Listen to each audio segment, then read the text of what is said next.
Last week at the Jewish Community Center in Silhouette Park, there was an art gallery, Immigration and the Other, featuring work by Pamela Guard and Susan Wenberg. I had a chance to stop there and talk to the artist Pamela and also to the director of culture arts of the center.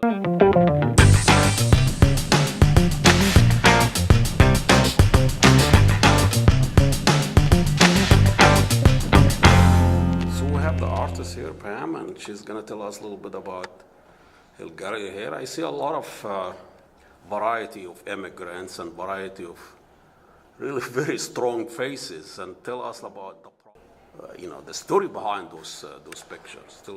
I'm working in the Somali Community in Minnesota for about 10 to 12 years now. So I became immersed in the community by my background in nutrition. And at some point about, say, 2012, I started bringing my portraiture practice into the community as well. So this portrait of Khadra, this was a young woman that I worked with in a clinic, and I made the portrait mainly from a sketch that I drew of her from life, and then the rest of it I did from memory. I didn't take a photograph. I wanted to kind of exercise my brain and see if I could memorize her face and bring the memory back into the studio. I don't know how to tell you when it's done. Sometimes it's done when you're just, like, I've worked on this for a month. This gentleman, Abdullahi, was one of the first elders who asked me to make his portrait, and culturally I felt more comfortable having people ask me rather than me ask them. What I liked so much about this gentleman was when he sat down for his portrait across a table, he just sat there, like, complete gaze, just complete comfortable with himself. Yeah, this portrait of Muhammad was somebody that I met when I worked with the Somali Museum for a couple of years, and we had an initiative where we got a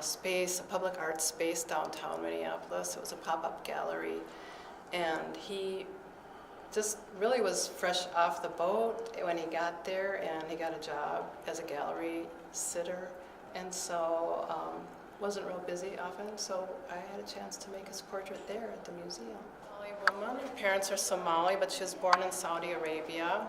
Her grandma was a Sufi healer, and she is a nutritionist, and that's also my background, so we had a lot of conversations when she lived in Minneapolis. She grew up in Toronto, and the family moved to Minneapolis, and she's carried on the nomadic tradition of the culture by living a lot of places throughout the world, studied Japanese language. And You brought up as a Jew, and also your experience. How does it lend itself to your, connection with immigrants in general? I think being brought up as a Jew, and especially artistically, one of the first things you think about is identity and expressing yourself. I did self-portraits or portraits of friends, portraits of my animals, things around me that sort of speak to who I am. And I think also as a Jew, in the Torah it says 36 times to welcome the stranger as yourself. And I think that thought was really ingrained in me as a youth, that I have worked in various immigrant communities all my life. And I do feel like that's just a generous thing to do. I don't think Minnesota nice is always very nice, because I think that oftentimes... Overrated. After talking to Pam, I had a chance to talk to the director of cultural arts of the Jewish Center there. So I'm Robin Awind, the Twin Cities Cultural Arts Director for the Sabas JCC and St. Paul JCC.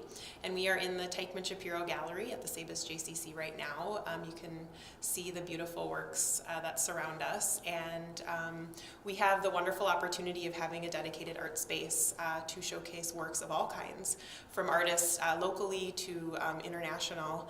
And we do everything from solo exhibitions to juried and curated exhibitions, and everything in between, I guess I mean. So art has the amazing ability to share personal stories with people, and in a way that other medias may not have, or The Jewish community, they're very active in social justice, social. Tell us a little bit about, you are here in Minnesota. We have a Right. lot of issue nowadays with the immigrants and all Right. of this. So, Yeah. does that has any bearing on your decision to make this, to bring this gallery here? So being in the Jewish community, it's a really, really important core value to be inclusive and to help share stories that have a common thread for everybody. And so the story of immigration is very powerful in Jewish history, and that just has a ripple effect on communities in general for people who are refugees and can consider themselves outsiders. And so there is a very strong common thread of stories in this exhibition that are beyond the Jewish story.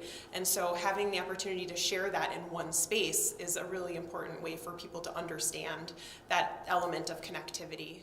So here is work by Susan Weinberg, a local painter, and this series of work by Susan deals with the Jewish immigration story, and so there's that connection to the Jewish Community Center, and then having other art that deals with other stories of immigration, refugee stories, and people on the fringes of society, kind of pulls it all together with that common thread. But in particular, Susan's work also is very layered. We've been talking a little bit about that with the other artists. And there's a whole story in each of her paintings, like we've mentioned with Pamela and Steve's work. And she also interviews each of her subjects and talks to them at great length and builds her paintings off of these stories and tries to incorporate as much symbolism as she possibly can as sort of a narrative to the story itself. So in addition to reading about it, you can also start to put the story together by just really carefully looking at all the images and symbols that are placed in her work.